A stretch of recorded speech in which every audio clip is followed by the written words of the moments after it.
Is there anything else that you want to say to people watching this video?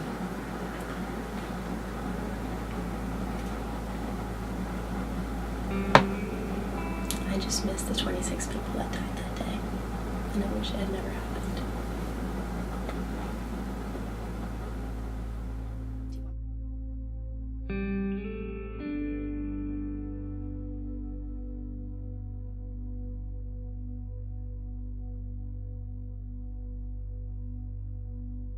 I was in 8th grade at the time.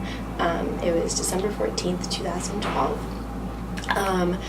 I was in my social studies classroom and we're just, reading our textbook, whatever, and all of a sudden we go on lockdown.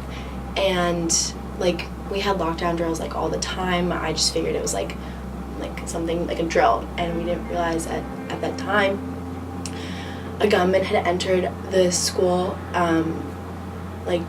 down the street, down the other street, and into a neighborhood, and shot it up. We all eventually got out of lockdown, ran to our phones. Our moms and dads were calling us. News were showing different death counts, and it was just a big frenzy. My parents were trying to get in touch with me. There's parents in the lobby trying to pick up their kids. It was just a disaster, and the frenzy of it all was the scariest part, because you didn't know what was happening.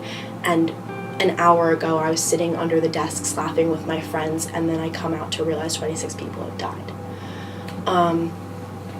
I went home on the bus and ran down the driveway. I remember thinking oh my God, is someone gonna come out with a gun and shoot me as I'm running down the driveway?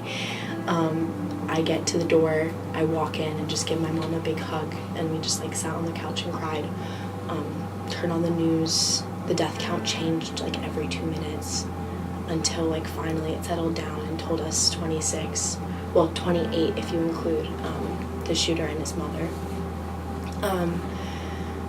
There were vigils and therapists and grief counselors and just everything. It's something that changed my community forever and has an effect on all of us to this day. I would say that I experienced the effects more so being in college than I did at home, because I think in Newtown everyone just understands we all have come from this same place, and we've all experienced the same tragedy and gone through that same grieving period, the times where we would all make posters and go to vigils and light candles together. We all did that together. We were all on lockdown together. We all know exactly how it felt. And so it was just kind of an unspoken truth and an unspoken experience that we all shared that didn't really, at least for me, I just felt I was always with people who understood. So I never was worried or scared or thought that I was alone in my experiences. After the first year, the first month after Sandy Hook, I'd probably cried I could count it on one hand. And then not ever since then. And then coming to college, I've cried about it so much more, because it just feels so distant, but it feels so close to me that I just focus on it more, and I think about it more, and I miss it more, and I miss home more, and it just seems it's just my experience and no one really gets that. It was amazing. It was I can't even tell you how amazing it felt to be there and to feel the support from everyone around me, and to realize that I'm not alone in this. There are so many people here who care about this issue.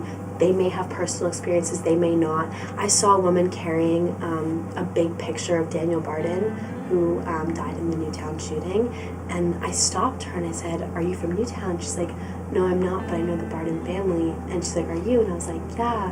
And she gave me a big hug, and just that connection with a stranger, that we were both there for the same cause, walking and marching for the same people.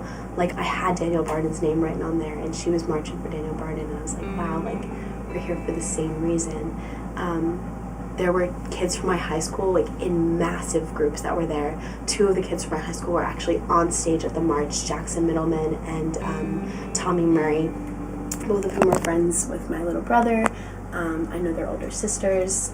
And just to see them on stage was like, wow, like, they're handing them a sign from my high school that kids from my high school signed. Like, I felt like such a big part of that.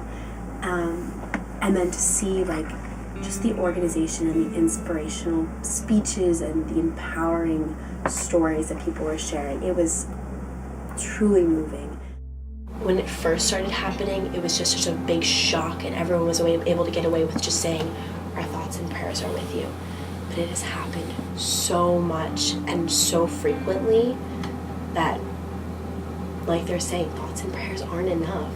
Like, this can't keep happening, and it's just not, like, our lives are worth more than all the guns in the world combined.